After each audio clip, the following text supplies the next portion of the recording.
আসসালামু আলাইকুম রহমতুল্লাহি বারাকাতুহু। স্ত্রীর দোয়ায় স্বামীর আয় উন্নতির দরজা খুলে যায়।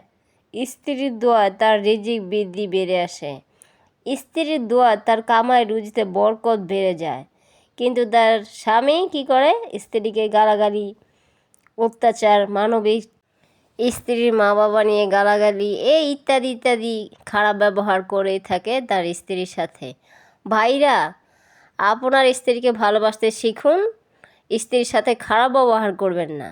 খারাপ ব্যবহার করা ভালো না, স্ত্রীর মনে কষ্ট দেওয়া ভালো না। যতটুকু সম্ভব স্ত্রীকে ভালোবাসার চেষ্টা করুন। তো ভিডিওটা ভালো লাগলে প্রচুর পরিমাণ শেয়ার করে দিবেন। তো সবাই ভালো থাকুন, সুস্থ থাকুন। আল্লাহ হাফেজ।